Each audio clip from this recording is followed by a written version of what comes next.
भारत और यूएस के बीच में जो ट्रेड डील हुई है उसके अगर आप खास बातें अगर आपको पहले बता दो तो ट्रेड डील पर भारत और यूएस के बीच में सहमति बन चुकी है। भारत पर जवाबी टैरिफ घटाने के लिए यूएस तैयार हो चुका है। यूएस ने भारत पर जवाबी टैरिफ 25% घटाकर 18% कर दिया। जी हां, 7% की कटौती यहां पे की गई है और भारत पर लगी 25% पेनल्टी हटाने को यूएस तैयार हो चुका है। भारतीय उत्पादों पर कुल टैरिफ अगर आप देखेंगे, पेनल्टी मिलाकर 50% था तो 25% की तो पेनल्टी वो अपने आप में हट गई और 25% का जो टैरिफ था वो घटकर आ गया 18% पर। तो 50% वाला टैरिफ घटकर हो चुका है 18% और यूएस के जो सामान है उस पर टैरिफ और नॉन टैरिफ बैरियर घटकर 0% करेगा भारत, ऐसा ट्रंप साहब ने ऐलान किया है। तो हम इस डील के तहत यूएस से और वेनेजुएला से अपनी तेल की खरीद बढ़ाएंगे, रूस के ऊपर अपनी निर्भरता कम करेंगे, लेकिन उसके साथ साथ हम यूएस के ऊपर जो उनका सामान आता है उसके टैरिफ्स और नॉन टैरिफ बैरियर्स को भी कम करेंगे।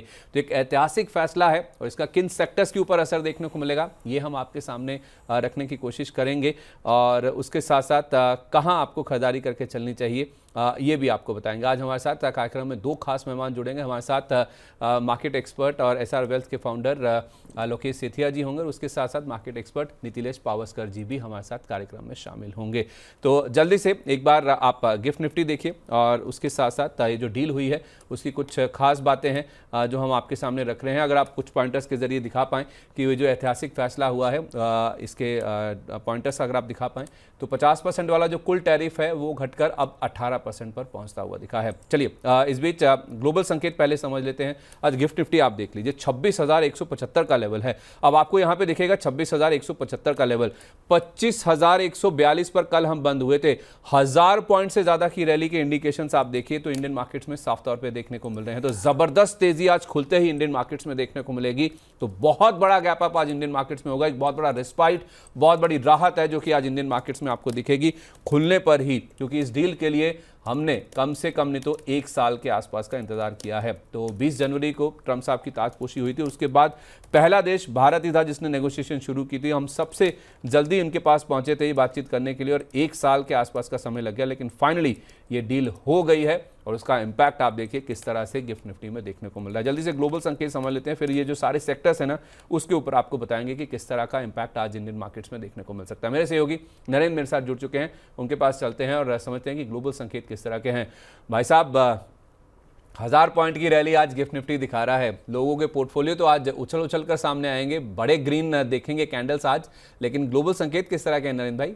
जी, गुड मॉर्निंग संदीप। अगर ग्लोबल संकेतों की बात करें तो एशिया बाजारों में जबरदस्त तेजी देखने को मिल रही है और इसका जो कारण है वो भारत और यूएस के बीच में ट्रेड डील है उसी को माना जा रहा है। फिलहाल जो निक्केई है वो 3% ऊपर कारोबार कर रहा है तो हैंगसेंग आधा फीसदी ऊपर बना हुआ है।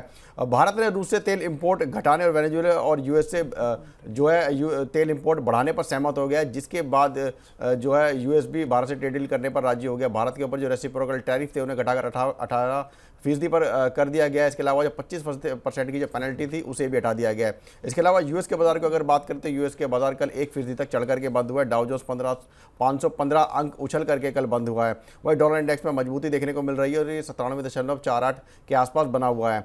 वही डॉलर इंडेक्स के अलावा यूएस में 10 साल की जो बॉन्ड यील्ड है उसमें भी तेजी देखने को मिल रही है और 4.27% के आसपास कारोबार कर रही है। इसके अलावा ईरान और यूएस में तनाव कम होने से ब्रेंट क्रूड में नरमी देखने को मिल रही है और ब्रेंट का भाव $66 के नीचे पहुंच गया है। वहीं सोने चांदी में गिरावट का रुख देखने को मिला है। सोना फिलहाल $4816 प्रति औंस और चांदी $83 प्रति औंस के आसपास फिलहाल कारोबार कर रही है। जी ओके, तो आज तो देखना भी होगा कि सोने चांदी पे भी किस तरह का इंपैक्ट होता है। तो ग्लोबल मार्केट्स में आप देखिए एशियाई बाजार भी आज ये जो हमारी डील हुई है यूएस के साथ उसको रिजॉइस करते हुए नजर आ रहे हैं। निक्केई जापानीज मार्केट में आप देखिए 3% के आसपास का उछाल आपको नजर आएगा आज के सेशन में। बहुत शुक्रिया आपका नरेंद्र भाई ये अपडेट हम तक पहुंचाने के लिए। चलिए इस चर्चा को आगे बढ़ाते हैं। अब कल का बाजार क्या रह गया उसकी तो कोई मायने बचे ही नहीं है इंडियन मार्केट्स में। अब केवल इस बात पर फोकस है कि कौन से सेक्टर्स ज्यादा लाइमलाइट में रहेंगे, कहां पर ज्यादा इंपैक्ट इसका देखने को मिलेगा। FISDS के आंकड़े भी हम बाद में डिस्कस करेंगे। जल्दी से हमारे जो आज खास मेहमान हैं उनको जोड़ लेते हैं। हमारे साथ लोकेश सेठिया जी एसआर वेल्थ के फाउंडर हैं और मार्केट एक्सपर्ट नीतिलेश पावस्कर जी जुड़े हैं। दोनों को पास चलते हैं और बातचीत को आगे बढ़ाते हैं। Lokesh sir, very good morning, बहुत स्वागत है आपका।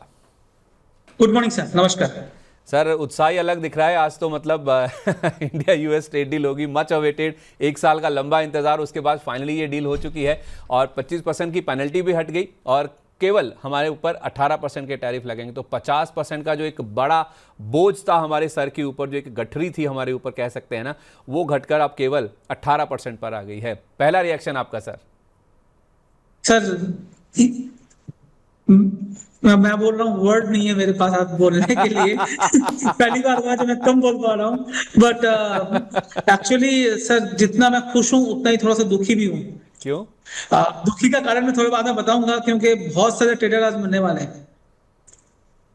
स्पेशली जो ट्रेडर्स जो हैं, मैं पहले उस बात में जाता हूँ, जो एक्सपायरी के डे एक दिन पहले दूर के कॉल को भेज देते हैं 5-10 रुपए के लोग के लिए, राइट करते हैं वहां 100-200-500 रुपए के ऊपर खुलने वाले हैं। मतलब मान लीजिए कोई 25-500 या 25-700 का कॉल बेचा हुआ है क्योंकि आज एक्सपायरी है, और 26,200 में खुलेगा तो 500 पॉइंट ऊपर खुलेगा, उनके लिए बहुत चिंतित हूँ।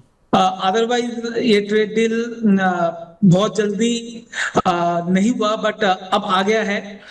मुझे लगता है बॉटम बन चुका है 24,800 24,700 जो था। कल भी मैं बोल रहा था मुझे नहीं लग रहा 24,200 24,300 की, जब आप पूछ रहे थे इतना आएगा कि नहीं आएगा, तो मुझे नहीं लग रहा। मगर अब तो 24,800 जो कल का लो था वो आपका आने वाले शॉर्ट टर्म या मिड टर्म के लिए यही बॉटम बन चुका मेरे हिसाब से। और आज जो जिस तरह से शॉर्ट मार्केट में ऑलरेडी है, कल हम बात भी कर रहे थे 11% के करीब शॉर्ट था मार्केट में। जिस तरह से मार्केट में शॉर्ट है वो सारे शॉर्ट स्क्वीज हो गए हैं।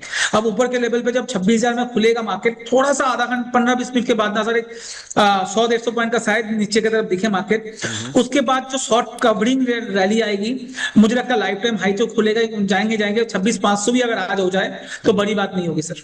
मतलब 26,373 का ऑल टाइम हाई था, वो आप कह रहे हैं कि खुलते तो नहीं आएगा, लेकिन खुलने के बाद एक थोड़ा सा 100 पॉइंट 150 पॉइंट के आसपास का डिप आएगा, और उसके बाद फिर हम शायद ये रिकॉर्ड हाई लगाकर 26,500 का लेवल भी पार कर लेंगे। राइट, मैंने सही समझा? जी जी सर, मेरा मानना तो यही है सर। तो मतलब खुलते ही खरीदना नहीं है, गैप अप होने पर?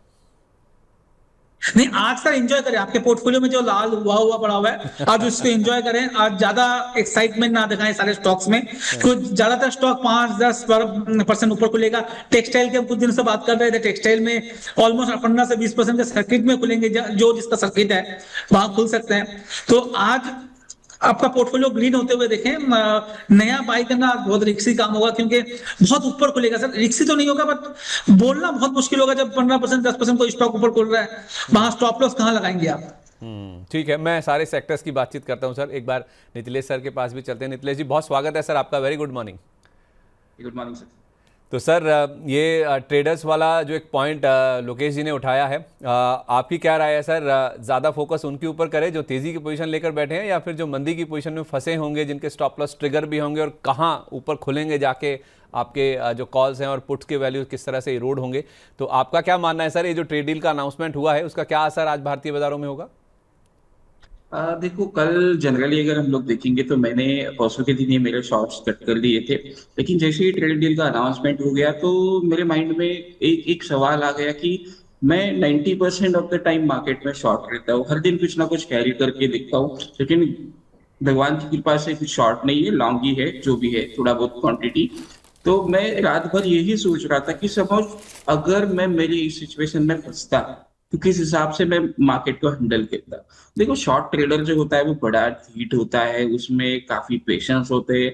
आज का अगर मोमेंटम वो खेल जाता है, उसका कुछ प्रॉब्लम हो जाता है, तो वहां से वो रिकवर कर सकता है। ये मेरा पर्सनल चीज है, क्योंकि काफी बार हम लोगों ने देखा है कि गैप अप होते हैं, उसके बाद थोड़ा बहुत मार्केट मोमेंटम करने के बाद थोड़ा सा ये चीज होती है। तो जो भी एक्चुअली शॉर्ट करके गए हैं वो आज नहीं तो कल अपनी पोजीशंस को संभाल लेंगे। लेकिन एक चीज का मैं ध्यान उनको रखने को जरूर कहूंगा कि थोड़ा बहुत हेड्स तो एटलीस्ट पोजीशंस को लेके चलना चाहिए, भले आप फ्यूचर शॉर्ट करके जाओ या फिर ऑप्शंस को शॉर्ट करके जाओ। शॉर्ट्स करते वक्त एक शॉर्ट एक आर्ट है, कभी भी नहीं करना चाहिए, और हेज के हिसाब से आपको क्या करना चाहिए, पोजीशंस प्ले करना चाहिए। तो आज का तेजी है, तेजी को एंजॉय करना चाहिए। मेरे हिसाब से अच्छा खासा मोमेंटम है, और जैसे लोकेश सर को भी मैं सुन रहा था कि ओवर एक्साइटमेंट नहीं दिखाना चाहिए, खुलते ही बाजार में कूदना नहीं चाहिए। लेकिन आप स्टॉक लोगे किसी स्टॉक को, फॉर एग्जांपल 650, और स्क्रीन के ऊपर थोड़ी देर में दिखेगा आपको 635 625 के आसपास, फिर आपके पसीने छूटना चालू हो जाएंगे, फिर मार्केट एक अलग मूड में दिखेगा और आप अलग मूड में दिखोगे। तो मेरा सिंपल आज का प्लान यही रहेगा, वेट एंड वॉच किया जाएगा, जो भी है वहां पे जहां जहां पे मार्केट में अच्छी खासी मोमेंटम दिख रही है, जो स्टॉक्स लॉन्ग्स है पोर्टफोलियो में पड़े हैं, उनको धीरे धीरे करके trading basis stop loss client को सजेस्ट करना, या फिर वहां पे कुछ प्रॉफिट बुकिंग के हिसाब से देखना। क्योंकि आज बहुत सारे एनालिस्ट आएंगे 30,000 35,000 के टारगेट देना चालू करते हैं कि देखो वन डे वंडर नहीं है, मार्केट जाएगा ऊपर लेकिन धीरे धीरे करके थोड़ा बहुत एडजस्टमेंट करके ही जा सकता है। तो शायद मेरा एक एक्सपेक्टेशन है कि हम लोग 26,200 250 ये लेवल के आसपास खुलते हैं, डीप मिलेगा और वहां से फिर से एक नया हाई हमें देखने को मिलेगा। कल भी मैंने स्टेटस अपडेट किया था कि new all time high is coming. So यही है, अच्छा खासा मोमेंटम हमें ऊपर की साइड में देखने को मिलेगा, तेजी को एंजॉय करना चाहिए। तेजी को एंजॉय करना चाहिए और आज इंडियन मार्केट्स में नया रिकॉर्ड हाई भी लग सकता है। तो मैंने आपको बताया जैसे 26,373.20 ये हमारा पुराना रिकॉर्ड हाई था। हो सकता है कि ओपनिंग पर ही नहीं, जब हम गैप अप खोलेंगे तब नहीं, उसके बाद दिन के दौरान आपको जो नया रिकॉर्ड हाई है वो भी लगता हुआ नजर आ सकता है। तो एक ऐतिहासिक डील हुई है और नए ऐतिहासिक लेवल्स पर हो सकता है कि आज इंडियन मार्केट्स पहुंचते हुए नजर आए। जरा आपको कुछ टैरिफ्स दिखाते हैं। भारत के जो 18% टैरिफ की घोषणा हो गई है, उससे पहले कई सारे देशों के साथ यूएस अपनी डील कर चुका है। तो वो जरा आपको वो दिखाते हैं कि भारत कहाँ खड़ा है as far as tariffs are concern. तो अगर आप भारत वाले टैरिफ दिखाइए, अच्छा ये यूएस भारत पर सबसे कम टैरिफ है, ठीक है। ये सर आप चाइना का जो नंबर है ना वो 34% है, ये 4% ये 34% है। तो China top of the table है। एज फार एज जो हमारे आसपास के जो कंट्रीज हैं या एशियन पीयर्स की अगर आप बात करें तो भारत के ऊपर सबसे कम टैरिफ है। चाइना के ऊपर 34% का टैरिफ है। बांग्लादेश जो कि बड़ा एक्सपोर्टर है टेक्सटाइल का भी, वियतनाम भी, इनके ऊपर 20% के टैरिफ है। इंडोनेशिया के ऊपर 19% का टैरिफ है और हमारे ऊपर सबसे कम मतलब इस रीजन में, पूरा जो एशिया पैसिफिक रीजन है उसमें अगर आप देखें तो आपको भारत के ऊपर सबसे कम टैरिफ नजर आएगा 18% का।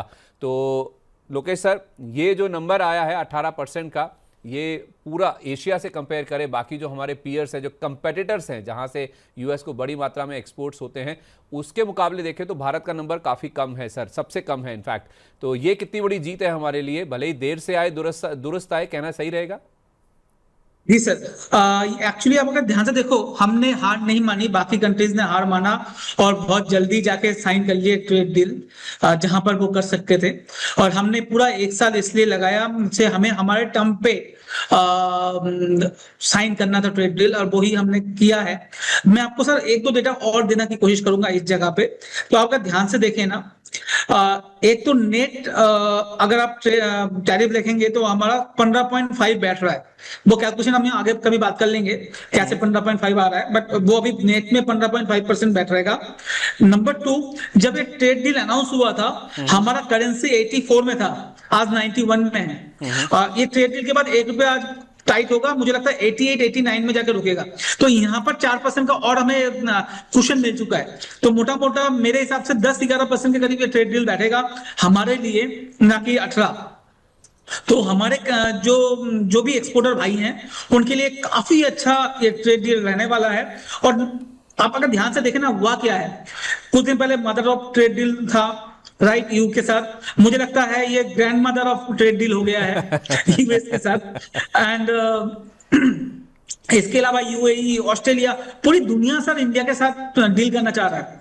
तो सबसे बड़ी बात है, आप देखो बहुत सारी कंट्री के साथ हमारा ट्रेड डील हुआ है, पूरी दुनिया इंडिया के साथ ट्रेड डील करना चाह रहा है। हम एज ए रिटेल इन्वेस्टर थोड़ा सा पेसिमिस्ट हो रहे थे क्योंकि मार्केट लास्ट 1.5 साल से, 2 साल से चल नहीं रहा, पोर्टफोलियो 10-15% डाउन है।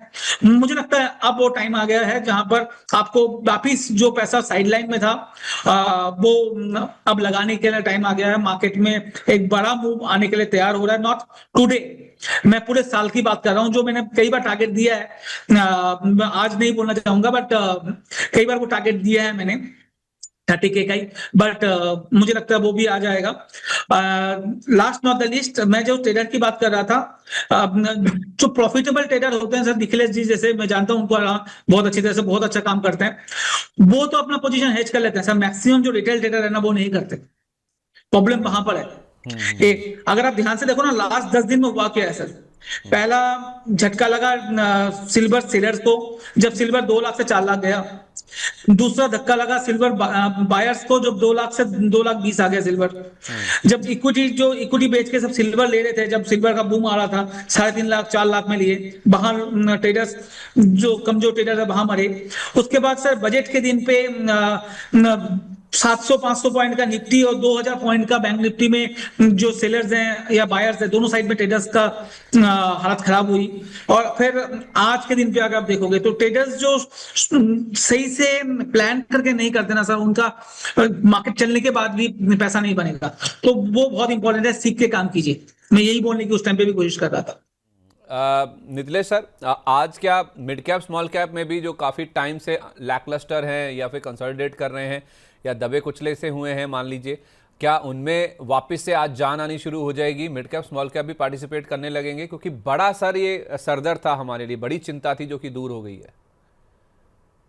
सर मेरे पास क्वेश्चन नितिलेश सर के लिए निकले।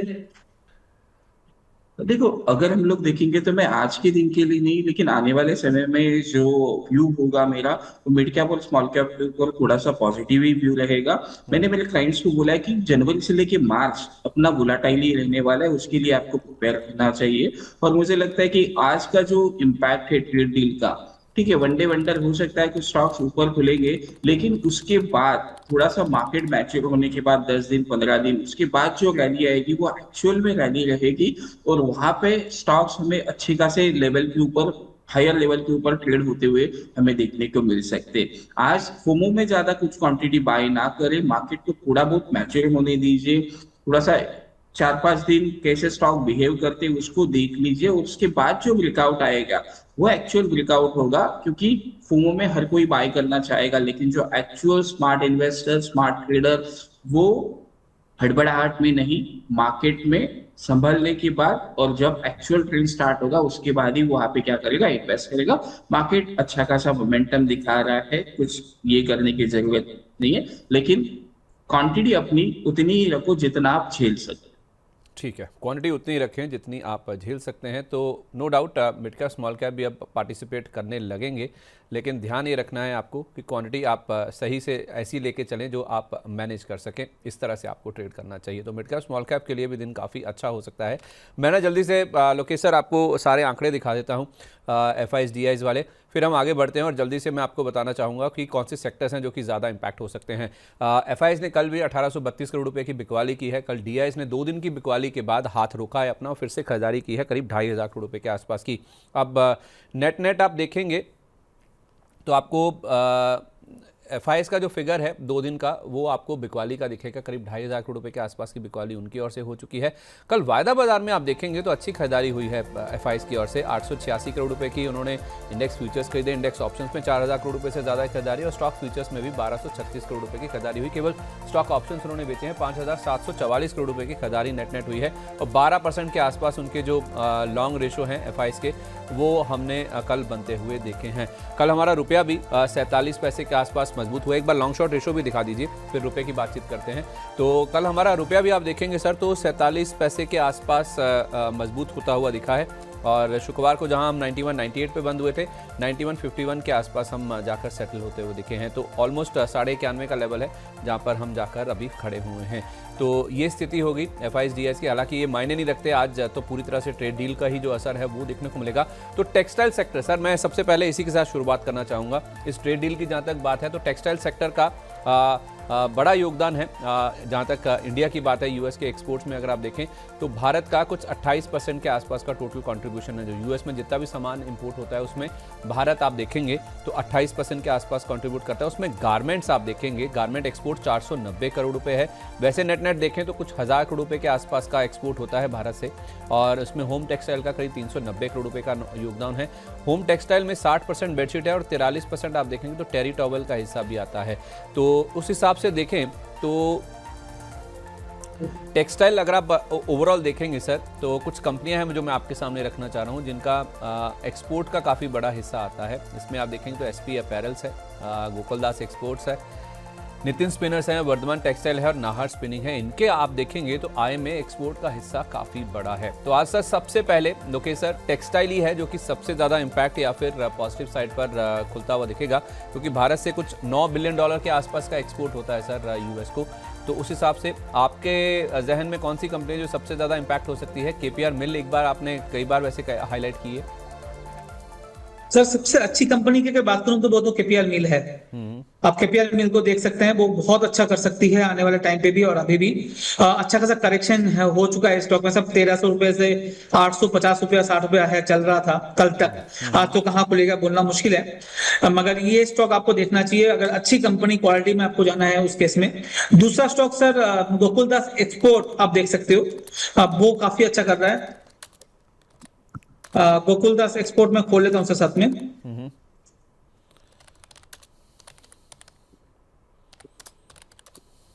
ये भी आप देखोगे अपने हाई से काफी नीचे, ऑलमोस्ट 50% नीचे ट्रेड कर रहा है सर। 1206 रुपए का हाई है, 580 रुपए के करीब कल बंद हुआ है। तो यहाँ पर एक अच्छा खासा मूव आपको आज तो देखने को मिलेगा ही, पर आने वाले टाइम पे देखने को मिलेगा। तो ये दो कंपनी आपको ध्यान रखनी चाहिए। नॉट ओनली यूएस सर, आज के दिन पे हम यूए के साथ भी, यू के साथ भी अच्छा डील हो चुका है। तो वहां पर भी सर आप देखोगे तो पीडीएस बोल के कंपनी है, बहुत अच्छी कर रही है। तो वहां पर भी आपको ध्यान देना चाहिए, वो भी अच्छा खासा करेक्शन जोन में स्टॉक था। तो ये यूरोप में ज्यादा मायने रखता है इस कंपनी को। 640 का हाई था, 330 चल रहा है। मैं इस कंपनी में नजर है, ये कंपनी बहुत अच्छी कर सकती है, पीडीएस भी सर। ओके, ठीक है।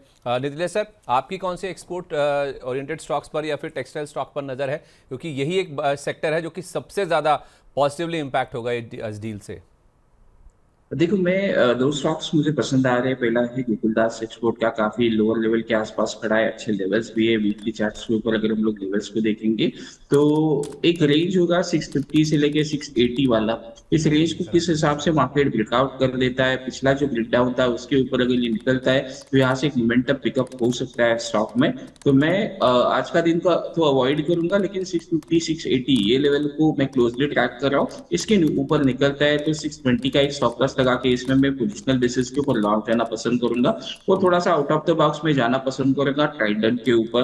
ट्राइडेंट का चर्चा नहीं हो रहा है, लेकिन ट्राइडेंट का अगर वीकली चार्ट देखेंगे हम लोग तो वहां पे थोड़ा सा एक ब्रेकआउट की कगार पे स्टॉक खड़ा है। 28 से लेके 30 उसके लिए काफी बड़ा क्रूशियल हर्डल है। अगर ये हर्डल ये निकाल देता है तो यहाँ से मोमेंटम स्टॉक में पिकअप हो सकता है। 38-40 ये लेवल्स भी क्या हो सकते हैं, विजिबल हो सकते हैं। 26 ये आपको क्या रखना पड़ेगा, स्ट्रिक्टली स्टॉप लॉस रखना पड़ेगा। मुझे लग रहा है कि आउट ऑफ द बॉक्स जाके जो छोटा टिकट काउंटर है उसके ऊपर मैं थोड़ा सा ज्यादा फोकस करना पसंद करूंगा। और मुझे लग रहा है कि ट्राइडेंट में काफी दिनों से वॉच भी कर रहा था, तो वहां से एक मोमेंटम पिकअप हो सकता है। 28-30 ये लेवल काफी बड़ा हर्डल है, वो अगर ये निकाल देता है तो यहाँ से मोमेंटम पिकअप। अच्छा, ठीक है। तो ये हो गई टेक्सटाइल शेयरों की बात। टेक्सटाइल के अलावा लोकेश सर, आपके हिसाब से कौन सा ऐसा सेक्टर है जो कि ज़्यादा इंपैक्ट हो सकता है? क्या दूसरे नंबर पर कैपिटल गुड्स का नंबर आएगा या फिर ऑटो एंसिलरी का? तो दूसरा नंबर मुझे लगता है गोल्ड एंड ज्वेलरी में आ सकता है। गोल्डियम हो, वैभव ग्लोबल हो, वैसे स्टॉक्स आपको देख सकते हैं। वहां पर भी एक अच्छा खासा मूव आपको देखने को मिलेगा। टाइटन को भी आप इसमें शामिल कर लीजिएगा बड़ी कंपनी में। मुझे लगता है यहाँ पर आपको देखने को मिलेगा। सर करेंसी मार्केट खुलने वाला है, एक बार वहां पर नजर जरूर रखिएगा। मुझे लगता है ₹1 के करीब का करेंसी स्ट्रांग हो सकता है आज, तो वो भी एक बार नजर रखना है। मेरे हिसाब से सर ये सारे स्टॉक्स को नजर रखनी चाहिए। चाहे वो गोल्डियम इंटरनेशनल मुझे बहुत अच्छा लग रहा है, अच्छा खासा करेक्शन हो चुका है। और अगर ध्यान से देखें ना, गोल्डियम के मैनेजमेंट से मैं मिला था सर कुछ दिन पहले। उनका कहना था उन्होंने इसका ऑलरेडी तोड़ निकाल लिया था टैरिफ का, तो उनको इतना आसान नहीं आया बिजनेस वाइज, मगर सेंटीमेंट वाइज उनका प्राइस 450 से 300 रुपया है। क्योंकि उनका बिजनेस वाइज उन्होंने इस तरह का अरेंजमेंट कर लिया था यूएस के साथ, ये थोड़ा सा माल बना के वहां बेचते हैं, वहां थोड़ा सा ट्वीट करते हैं अपने प्रोडक्ट्स और उसके बाद उसको बेचते हैं, तो वो यूएस का प्रोडक्ट हो जाता है, नॉर्मल यूएस मैन्युफैक्चरिंग प्रोडक्ट हो जाता है। उन्होंने इस तरह का कुछ कर लिया था। नाउ क्योंकि सेंटीमेंट भी सुधर गया, रिजल्ट अच्छा आने का चांसेस पूरा है ही इसका, तो ये स्टॉक ज्यादा अच्छा कर सकता है। ओके, ठीक है। तो एक गोल्डियम इंटरनेशनल, इसको भी आप अपने रडार पर रखिए। जेम्स एंड ज्वेलरी पे भी हो सकता है कि इसका इंपैक्ट आज पॉजिटिव साइड पर देखने को मिले। आपकी नजर में कोई सर? हाँ प्लीज। और जो सिंक वाली कंपनी है सर, उसमें मैं ज्यादा फोकस नहीं करता, क्योंकि जैन हूं तो मैं उसमें थोड़ा सा फोकस कम करता हूं। पर अवंती फीड टाइप की जो कंपनीज है या फ्रोजन, वो सब कंपनीज का आपको देखने चाहिए। राइट, एफएक्स फ्रोजन है, और उन सारे स्टॉक्स पे भी नजर रखनी चाहिए। यहाँ पर भी एक अच्छा खासा मूव देख सकते हैं। तो मैं भी अखिलेश जी ज्यादा अच्छा बता पाएंगे इस चीज में, मैं क्योंकि इस कंपनी का रिसर्च नहीं करता, तो मैं ज्यादा कमेंट नहीं कर पाऊंगा। नितिलेश सर, पहले तो मुझे आपका जेमसन ज्वेलरी में से एक पिक बताइए, फिर हम ये श्रिम्प वाली कंपनियों पे बातचीत करते हैं। देखो, जेम्स एंड ज्वेलरी में मैं थोड़ा सा फोकस नहीं कर रहा हूँ अभी अभी के लिए। मैं थोड़ा सा ऑटो इंडस्ट्री के साथ जाना पसंद कर रहा हूँ। मुझे चार्ट के ऊपर जो पसंद आ रहा है वो सोना बीएलडब्ल्यू है। वीकली चार्ट के ऊपर अगर हम लोग देखेंगे तो अच्छा खासा ट्रायंगल वाला फॉर्मेशन बन रहा है। यहाँ पे अगर ये ट्रायंगल का ब्रेकआउट आता है तो यहाँ से मोमेंटम हमें देखने को मिल सकता है स्टॉक्स के ऊपर। अगर स्टॉक हायर लेवल के ऊपर ओपन होता है, मान लो कि यहाँ से स्टॉक में 10 से लेके 12% का एक अपसाइड मोमेंटम दिखाता है, और कुछ कारण से ये स्टॉक फिर से 560 565 का हाई लगा के अगर ये 525 530 ये लेवल के आसपास आता है तो वहां पे मैं इसको बाइंग करने की कोशिश करूंगा। 490 मेरा स्टॉप लॉस होगा, और यहाँ पे मेरा टारगेट जो मैं प्लान करूंगा वो 590 से लेके 630, ये दो लेवल्स में प्लान करूंगा। लेकिन मैं फिर से कह रहा हूँ, ओपनिंग के ऊपर चेस ना करें। वहां पे अगर कुछ प्रॉफिट बुकिंग या फिर थोड़ा बहुत डाउनसाइड वाला मोमेंटम मिलता है 525 530 535 ये लेवल के आसपास हाई लेवल से, तो वहां पे ले सकते। ओके, ठीक है, परफेक्ट है। तो जेमसन ज्वेलरी को फ़ायदा होगा, टेक्सटाइल को फ़ायदा होगा, ऑटो एंसलरी को फ़ायदा होगा। इनफैक्ट ऑटो एंसलरी में बहुत सारी कंपनीज हैं जिनका यूएस से आय का बड़ा हिस्सा आता है। उसमें भारत फोर्ज है जो कि करीब 30% के आसपास आय अपनी यूएस से कमाती है। सुप्रजीत इंजीनियरिंग, सोना बीएलडब्ल्यू जिसकी अभी बातचीत हो रही थी, जीएनए एक्सेल्स, इनका 25% के आसपास का हिस्सा आप देखेंगे पूरी आय का वो यूएस से ही आता है। और 14% के आसपास बीकेटी यानी कि बालकृष्ण इंडस्ट्रीज, इनके भी आय का बड़ा हिस्सा वहाँ से आता है। इसमें आरके फोर्जिंग्स भी है 12%, 12% ही व्हील्स इंडिया का भी आता है, और एसएसडब्ल्यूएल यानी कि स्टील स्ट्रिप व्हील्स लिमिटेड, इनकी भी आय का हिस्सा वहाँ से भारी मात्रा में आता है। तो एक ये ऑटो एंसलरी प्ले हो गया जिस पर आपको नज़र रखनी है। नितिलेश सर, मुझे एक बार श्रिम्प वाली कंपनियों में से भी बताइए, सबसे बढ़िया नाम कौन सा है? अवंती फीड्स, एपेक्स फ्रोजन, और एक तीसरा नाम भी सर, छोटी कंपनी है बहुत हालांकि, वो है coastal corporation, COASTAL, coastal corporation.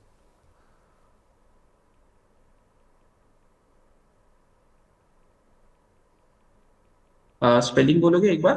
COS COASTAL, 45 रुपये 85 पैसे का भाव है सर। यस। ये अच्छा है या फिर अवंती या एपेक्स? देखो, कभी भी अगर हम लोग देखेंगे तो अवंती फील्ड एक अच्छा माना जाएगा। लेकिन ये स्टॉक में अगर हम लोग देखेंगे 47 48 ये काफी क्रूशियल लेवल है। इसको अगर ये निकाल देता है कोस्टल कॉर्पोरेशन तो यहाँ से थोड़ा सा मोमेंटम जो 56 57 ये लेवल का इनिशियल लेवल का टारगेट आप प्लान कर सकते हो। अगर किसी को जाना है तो 70-30 का रेशियो आप प्लान करके चल सकते हो। मतलब 70% थोड़ा बहुत स्टेबल कंपनी के ऊपर आप क्या कर सकते हो, फोकस कर सकते हो। और दूसरा जो है, आप बाकी का जो 30% है वो कोस्टल कॉर्पोरेशन के आसपास डाल सकते हो। अच्छा, ठीक है, ओके, परफेक्ट है। लोकेश सर, इसके अलावा ना एक सेक्टर जो कि और इम्पैक्ट होगा ना, ये आप देखिए, सारे वो 2024-25 का यानी कि FY25 का डेटा है आपके सामने कि भारत से किन किन सेक्टर्स का ज़्यादा एक्सपोर्ट होता है। तो अगर आप इंजीनियरिंग गुड्स का देखेंगे तो करीब 17.6 बिलियन डॉलर के आसपास का टोटल एक्सपोर्ट होता है। 10 बिलियन डॉलर के आसपास इलेक्ट्रॉनिक गुड्स भी भारत से एक्सपोर्ट होती हैं। पेट्रोलियम प्रोडक्ट्स भी हम यहाँ से एक्सपोर्ट करते हैं 6 बिलियन डॉलर के आसपास के। ड्रग फॉर्मुलेशंस हैं करीब 9 बिलियन डॉलर के आसपास। जेम्स एंड ज्वेलरी जिसकी बात हमने ऑलरेडी करी है, और उसके साथ साथ टेक्सटाइल, ये एक कुछ चीज़ें हैं जो कि भारत से भारी पैमाने पर यूएस को एक्सपोर्ट की जाती हैं। तो सर, इलेक्ट्रॉनिक गुड्स में अगर आप डिक्सन टेक की बात करें या फिर एसपी ये पीजी इलेक्ट्रोप्लास्ट हुआ, या फिर और जो कंपनियां हैं इस पूरे स्पेस में, सिरमा एसजीएस जैसी, इसकी बातचीत हमने बजट के बाद भी की थी सर, क्योंकि उस बजट में भी ईएमएस को लेकर काफ़ी बड़ा फोकस था। तो ये जो इलेक्ट्रॉनिक गुड्स वाली कंपनियाँ हैं 10 बिलियन डॉलर के आसपास जो एक्सपोर्ट करती हैं यूएस को, इनमें से कौन सा शेयर आपको ज़्यादा पसंद है सर, जहाँ पर नज़र रख सकते हैं आज के सेशन में? तो इनमें से मुझे सिरमा अच्छा लग रहा है क्योंकि उसका रिजल्ट काफी अच्छा आया था। मगर अगर आप ट्रेड डील के साथ कंपेयर करोगे तो ट्रेड डील में से कोई भी कंपनी को फायदा नहीं मिलेगा। और फायदा इसलिए नहीं मिलेगा सर क्योंकि इनको टैरिफ लगा ही नहीं था। इलेक्ट्रॉनिक्स को जो ये बनाते हैं, मतलब mobile phone and iPhones and all that dictions, उनको टैरिफ से हटा के रखा गया था, तो इनको वो असर आया ही नहीं जो टैरिफ के वजह से आया था। तो हो सकता है आज रफो को इफेक्ट में भाग जाए। लॉन्ग टर्म के लिए सारे स्टॉक अच्छे हैं, बट आज अगर मैं टैरिफ की बात करूं, जो टैरिफ रिलीफ के लिए ये आने वाले टाइम पे ज्यादा अच्छा करेंगे, वैसा नहीं होगा क्योंकि इनके पास टैरिफ लगा ही नहीं था। ओके, ठीक है। मगर एक चीज है सर, जो पेट्रोलियम कंपनी है वहां पर अच्छा कुछ हो सकता है। वहां पर एचपीसीएल, बीपीसीएल हमने सेल कॉल जरूर दी थी तो प्रॉफिट बुक कर ले, बट मुझे लगता है आज उसमें अच्छा खासा 5 से 10% का आप मूव तीनों स्टॉक में आ सकते हैं, एचपीसीएल, बीपीसीएल और आईओसी। ठीक है, ओके सर। आपका कोई favourite stock electronic manufacturing space में, डिक्सन या सिरमा या कोई और? नितिलेश देखो सर। डिक्सन एक अच्छा रिस्क रिवॉर्ड रेशियो के आसपास खड़ा है, 10,000 के आसपास अभी ये ट्रेड कर रहा है। हाई लेवल अगर हम लोग देखें तो ऑलमोस्ट 45-50% करेक्ट हो चुका है। मैंने मेरे चैनल के ऊपर भी ये रिकमेंड किया था कि डिक्सन में एक अच्छा खासा मोमेंटम यहाँ से आ सकता है। 9,800 का आपको क्या करना पड़ेगा, एक स्टॉप लॉस प्लेस करना पड़ेगा और यहाँ से मोमेंटम देखने को मिल सकता है डिक्सन में। और आज ही नहीं, इसमें रैली थोड़ा सा और कंटिन्यू रह सकता है। स्टॉक में 12,500 से लेके 13,500 ये लेवल्स मैं देख रहा हूँ चार्ट के ऊपर। अच्छा, लोकेश सर, वैसे इनका डायरेक्ट वास्ता तो नहीं है, लेकिन क्या अदानी ग्रुप पे भी इसका इम्पैक्ट पॉजिटिव साइड पर देखने को मिलेगा? क्योंकि जब तक ये डील नहीं हो रही थी ना, तब तक पूरा जो प्रेशर टैक्टिक्स कह लीजिए या फिर जो दबाव बनाने की कोशिश है ना, वो बाजार ऐसे ही मान के चला था कि कुछ बड़े कॉर्पोरेट घरानों की तरफ से ही किया जा रहा था, या कि उनके ऊपर दबाव डालकर या प्रेशर डालकर किया जा रहा था। तो एक रिस्पाइट कल भी हमने देखा था अदानी ग्रुप के शेयरों में सर, अच्छा खासा मूव आया था, जो बाजार में रिकवरी आई थी बजट के बाद के सेशन में। क्या आज फिर से इसमें एक बड़ा मूव बन सकता है? और अदानी ग्रीन स्पेसिफिकली बताइएगा सर, जो एपी सेंटर है इस पूरे तूफान का। सर बन सकता है, मेरे हिसाब से बन सकता है। स्पेकुलेशन एक करना चाहिए। मुझे लगता है अगर किसी को करना है ना, तो हाई रिस्क ट्रेड में अगर आपको किसी वजह से आपको ये 850 875 के करीब मिलता है तो रिस्क लिया जा सकता है। मैं 50 पॉइंट ऊपर ही बात कर रहा हूँ खुलने के। तो अगर 790, 800 या आज का जो कल का जो क्लोजिंग था 840, कल के क्लोजिंग के स्टॉप लॉस लगा के आप इस पे काम कर सकते हैं। 200 मूविंग एवरेज के नीचे है। अगर ये टैक्टिक्स था, इस तरह का था, तो ये हो सकता है घूम जाए। तो एक चांस लेना चाहिए मुझे लगता है अदानी ग्रुप में। तो सबसे इसमें अदानी पोर्ट जो आपने खो के रखा है वो तो मुझे अच्छा लगता ही है। हाँ, और सर मुझे तो अदानी पोर्ट ही अच्छा लगता है। अदानी ग्रुप में अभी कोई भी स्टॉक अच्छा नहीं लगता है। यस, अब सीमेंट सेक्टर में सर चेंजेस हो रहे हैं। सीमेंट सेक्टर में अच्छा खासा, अगर आप अल्ट्राटेक देखो, वहां पर जबरदस्त रिजल्ट आया है, तो मुझे लगता है सीमेंट में अच्छा करेगा। तो अदानी ग्रुप में एसीसी को देखा जा सकता है, वैल्यूएशन वाइज काफी सस्ता हो चुका है।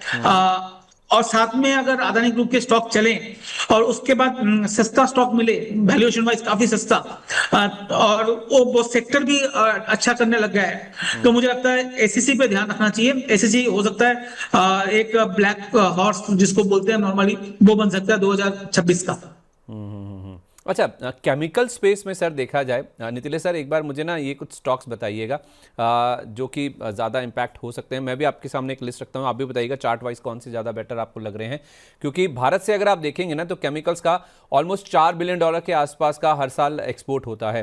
तो एग्रोकेमिकल सेगमेंट हुए तो ये एक्सपोर्ट का कुल मिला के 12% के आसपास इनके सेक्टर का जो रेवेन्यू आता है ना, वो इसी एक्सपोर्ट से ही आता है। तो इसमें कुछ नाम जिनका एक्सपोर्ट्स में बड़ा हिस्सा है या फिर यूएस के एक्सपोर्ट्स में बड़ा कंट्रीब्यूशन है इनकी सेल्स में, उसमें एक तो है सर गुजरात फ्लोरो, दूसरा है फाइन ऑर्गेनिक्स, तीसरा है क्लीन साइंस, चौथा है पीआई इंडस्ट्रीज और पांचवा नाम है एथर इंडस्ट्रीज का। इनके अगर आप देखेंगे ना, तो परसेंटेज ऑफ सेल्स में यूएस का जो एक्सपोर्ट है वो बड़े मायने रखता है। इसमें तत्व चिंतन भी चाहें तो आप जोड़ सकते हैं। सर इन स्टॉक्स पे आपकी राय दीजिए मुझे। ये जो केमिकल सेक्टर है इसमें बेस्ट प्ले कौन सा है जहाँ पे नजर रख सकते हैं आज के सेशन में? देखो गुजरात फ्लोरो में अगर हम लोग देखेंगे तो यहाँ से एक अच्छा खासा डाउनसाइड मोमेंटम दिखा है, तो ये लेवल के ऊपर आप कॉन्ट्रा प्ले कर सकते हो। और यहाँ से थोड़ा बहुत जो मोमेंटम है स्टॉक में, वो 3,500 से लेके 3,550 ये लेवल के आसपास हमें देखने को मिल सकता है। स्टॉप लॉस को स्ट्रिक्टली क्लोजली फॉलो करना चाहिए 3,100 के आसपास या फिर 3,080 के आसपास आपको क्या करना चाहिए, स्टॉप लॉस प्लान करना चाहिए। लास्ट वाला कौन सा स्टॉक बोला? सर मैंने 4-5 नाम आपको बताए थे इसमें केमिकल स्पेस में ना, तो इसमें लास्ट में मैंने सर तत्व चिंतन बताया था जिसका 12% के आसपास कंट्रीब्यूशन आता है।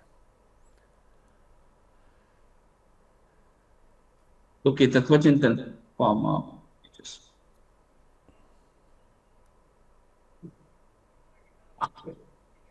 ठीक है, लास्ट कुछ 2 दिनों से अगर देखेंगे तो स्टॉक में एक बड़ा डैमेज है, इंपॉर्टेंट सपोर्ट के आसपास खड़ा है, तो मैं गुजरात फ्लोरो के साथ जाना पसंद करूंगा, ना कि तत्व चिंतन फार्मा। ठीक है, ओके। सर आपका कोई केमिकल वाला अच्छा प्ले लोकेश सर जो आपको पसंद है, जो जितने नाम मैंने लिए? जी जी, मैं 3 स्टॉक के बारे में बात करूंगा। पहला चीज सर, कल ही हमने शारदा कॉप दिया था, आपको पता हो तो, एग्रोकेमिकल, और हमने 1030 में दिया था सर, कल बंद हुआ 1125 में, तो 100 पॉइंट कल ही चल चुका है। और आज अभी और 50 आपको दिखा रहा है। मुझे लगता है कल हमने 1 महीने का टारगेट दिया था 1200 का, हो सकता है 1-2 दिन में आ जाए। और एक दिन ऑलरेडी सर हमने कल ही 100 पॉइंट कमा लिया था इसमें। तो ये एग्रोकेमिकल में एक तो मुझे बहुत अच्छा लग रहा है स्टॉक। दूसरा सर, आपने क्लीन साइंस की बात की थी। क्लीन साइंस में सर एक अपडेट भी है। कल 1.1% शेयर सिंगापुर बेस्ड कंपनी ने क्लीन साइंस में एक्वायर किया। आई डोंट नो उनके पास खबर थी या नहीं थी, मैं उसमें तो बात नहीं करूंगा, बट कल ही 1.1% का स्टेक क्लीन साइंस में बाय किया गया है। तो उस स्टॉक पे थोड़ा सा नजर रखा जा सकता है। अच्छा कर रहा है ये स्टॉक, अच्छा कर सकता है। ऑलरेडी अच्छा खासा करेक्शन हो चुका है क्लीन साइंस, अगर देखेंगे 1700 रुपए से 850 चल रहा है। और लास्ट नॉट द लिस्ट, तत्व चिंतन जो आपने नाम लिया, मेरे पर्सनल पोर्टफोलियो में है। मैं एक थोड़ा सा डिस्क्लेमर दे दूं, ये कंपनी मुझे काफी अच्छी लग रही है फंडामेंटली। हो सकता है आज इतना चले ना चले बोलना मुश्किल है, बट लॉन्ग टर्म के लिए ये स्टॉक आपके पोर्टफोलियो में हो सकता है। आप अपने वॉच लिस्ट में रखिए, इस पे रिसर्च कीजिए और उसके बाद इसमें सोचिएगा। मुझे लगता है ये अच्छा कर सकती है। ये ईवी सेक्टर में एक बहुत बड़ा काम कर रही है, मैं इतना आपको बता सकता हूँ।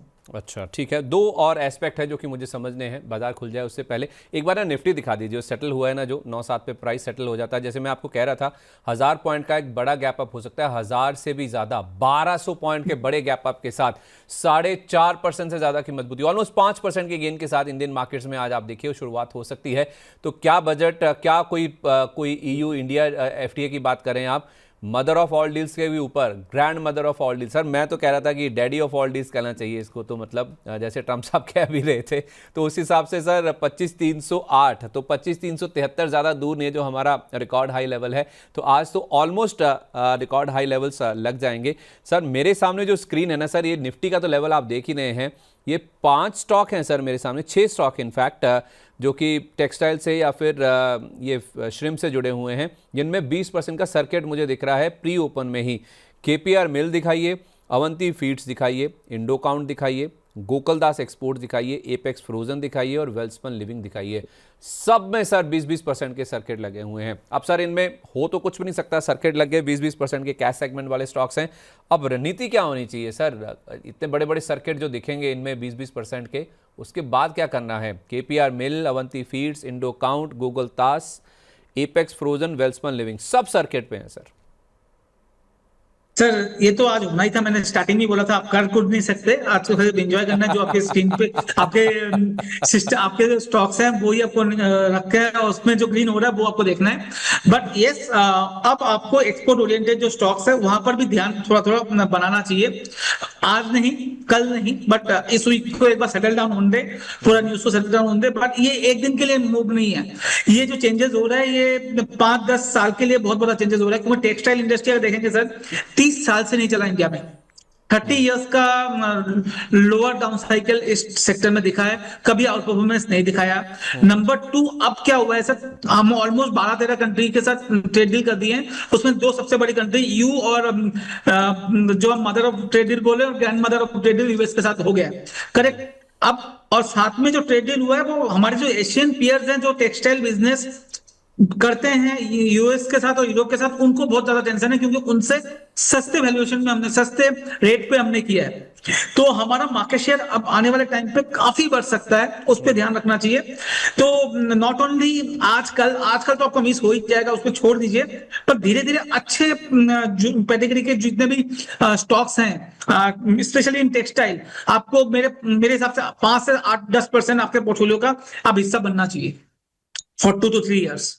ठीक है, तो एक्सपोर्ट ओरिएंटेड स्टॉक्स पर आपको फोकस करना चाहिए, होना भी चाहिए। क्यों नहीं होना चाहिए? क्योंकि हमारे एशियन पीयर्स के मुकाबले सबसे कम टैरिफ्स हैं। 34% पर चाइना खड़ा है, 20% पर बांग्लादेश वियतनाम है, इंडोनेशिया पर 19% और इतना ही थाईलैंड के ऊपर भी है। और भारत के टैरिफ सबसे कम है, सबसे नीचे हैं टैरिफ, लेकिन हम सबसे ऊपर कंपेटिटिवनेस में या फिर एक्सपोर्ट्स में हो सकते हैं। तो अब आपको एक्सपोर्ट ओरिएंटेड स्टॉक्स पर ज़रूर नज़र रख के चलनी चाहिए। और बहुत ही बढ़िया मंजर है आज। James and jewellery, auto, ancillary, इसके अलावा टेक्सटाइल, केमिकल स्पेस की जो कंपनियां हैं, इनमें ज़बरदस्त मूव देखने को मिलेगा। नितले सर, एक रिलायंस इंडस्ट्रीज़ देखिए, अपने आप में सर पूरी इंडस्ट्री है, ये नाम में भी रिलायंस इंडस्ट्रीज है। तो सर वेनेजुला से हम क्रूड लेने लगेंगे, जो कि ट्रम्प साहब के आने के बाद रुक गया था। इनके लिए बहुत बड़े फायदे की बात है। वैसे ये एमआरपीएल के लिए, बाकी रिफाइनिंग कंपनी के लिए भी अच्छी खबर है। रिलायंस इंडस्ट्रीज देखिए सर, ये आज किस तरह का मूव दिखा सकता है, क्योंकि अब बाजार इतना चला है तो फिर रिलायंस इंडस्ट्रीज भी सर कमाल तो करेगा ही। 6% की तेजी के साथ खुलने की तैयारी में है। मैं देखिए डिस्क्लोजर देना चाहूंगा। परसों के दिन मैं लाइव स्ट्रीम कर रहा था, तो मैंने इसको बाय रिकमेंड किया है 1360 1380 के आसपास, और ये बाइंग पोर्टफोलियो में क्लाइंट किया जा सकता है। और यहाँ से मोमेंटम और स्टॉक में पिकअप हो सकता है। 1570 ये लेवल आ सकते हैं, लेकिन खुलते ही चीज नहीं करना चाहिए, थोड़ा सा वेट करें। जैसे कि अभी ये 1100 1200 के आसपास अभी निफ्टी ओपन हुआ था, लेकिन फिर से थोड़ा बहुत नीचे आ चुका है, तो वो चीज का आपको ध्यान रखना पड़ेगा। ठीक है, तो हम खुले हैं 26,308 के लेवल पर हम खुले हैं, और उसके बाद 26,341 का लेवल भी हमने छुआ है। और उसके बाद जैसे हमें लोकेश सर कह रहे थे कि थोड़ी प्रॉफिट बुकिंग इंडियन मार्केट्स में देखने को मिल सकती है। अब वैसे ही कुछ रुझान दिख भी रहा है। 25,846 के आसपास या 25,815 के आसपास फिलहाल जो कारोबार है वो आपको होता हुआ नजर आएगा। थोड़ी वॉलेटिलिटी तो ज़रूर रहेगी। स्टार्टिंग में एक बड़ा गैप अप हुआ है, कई लोगों के स्टॉप लॉस कटे हैं, कई लोग अपने प्रॉफिट बुक करना चाहेंगे जिन्होंने कल कॉल ली है या फिर कुछ पिछले कुछ दिनों में पोजिशनल ट्रेड्स लेकर आ रहे हैं कैरी करते हुए, तो उनके भी आप देखेंगे तो कुछ थोड़ी प्रॉफिट बुकिंग होगी। लेकिन सर लोकेश सर, कौन सा लेवल सही होगा जहां पे दोबारा खरीदारी इनिशिएट की जा सकती है, या फिर कोई कॉल पुट की स्ट्रेटजी भी बनाई जा सकती हो? कॉल पुट की तो बात नहीं करूंगा, बट मुझे लगता है ये जो लेवल है 25,800, किसी को अगर रिस्क लेना है 25,400 का स्टॉप लॉस या 25,500 का स्टॉप लॉस लगा के लेना चाहिए। 890 अभी चल रहा है, फ्यूचर की मैं बात कर रहा हूँ। 25,900 चल रहा है, 25,500 400 पॉइंट का अगर किसी को झेल सकते हैं कोई, तो रिस्क लेना चाहिए, अदरवाइज तो मुश्किल है। वो शॉर्ट करने का मौका तो चला गया, क्योंकि हम खुले थे 26,300 के ऊपर, 26,341 का हाई बनाया। अभी हम 25,800 के आसपास ट्रेड कर रहे हैं।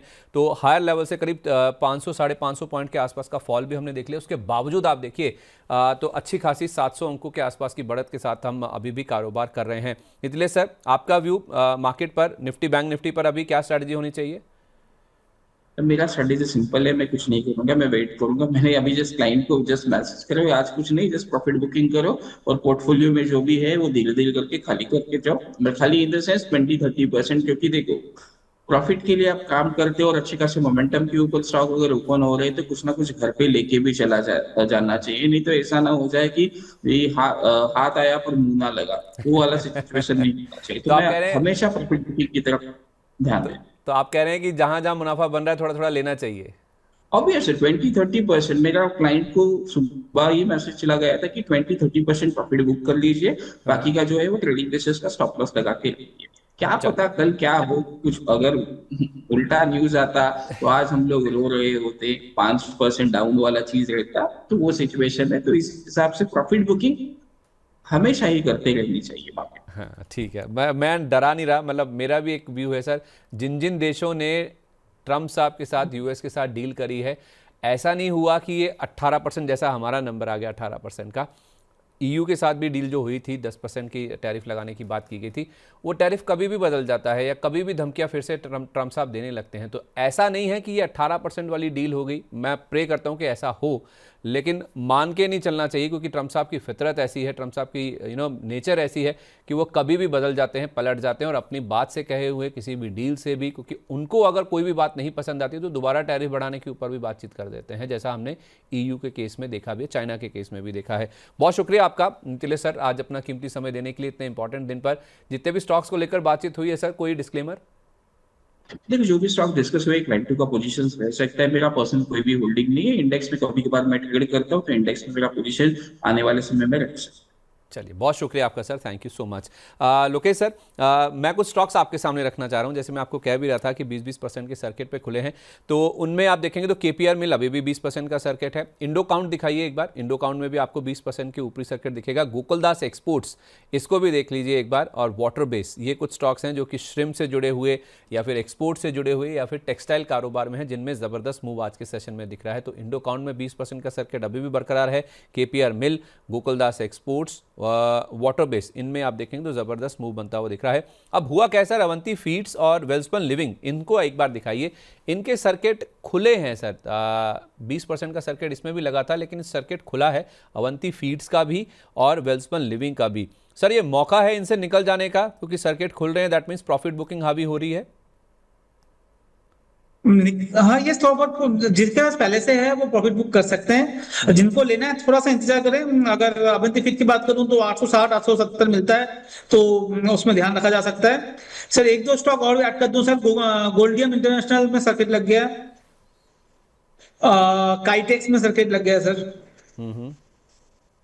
तो ये हमने गोल्डियम इंटरनेशनल में बात की थी, उसमें मौका मिला था सर 340 में, 357 में। पीडीएस देखिए सर, पीडीएस जो हमने बात की है वो भी 13% ऊपर खुला है। ये स्टॉक अच्छा लग रहा है, ये स्टॉक अभी भी लिया जा सकता है थोड़ा थोड़ा करके। पीडीएस, पीडीएस, हाँ पीडीएस, इसको दिखाइए जरा, पीडीएस लिमिटेड। हाँ ये सर 13% ऊपर है जो। हाँ, इसमें यू का भी बहुत अच्छा हाथ है। यू के साथ भी जो ट्रेड डील हुआ है उसमें इस कंपनी का यू में बहुत ज्यादा प्रोडक्ट जाते हैं, तो बहुत अच्छा ब्रांड भी है। तो मेरे हिसाब से इस स्टॉक को ध्यान रखा जा सकता है। ऊपर की तरफ से बहुत अच्छा सा करेक्शन है सर, 660 का भाव हुआ करता था कुछ दिन पहले तक, ट्रेड डील होने से पहले तक, एंड अभी ये 370 चल रहा है। तो मेरे हिसाब से तो ये ऊपर जाने के बाद भी मुझे लगता है ये स्टॉक आज सर्किट लग सकता है। सर्किट लगे ना लगे मुझे नहीं पता, बट आने वाले टाइम पे ये स्टॉक अच्छा कर सकता है।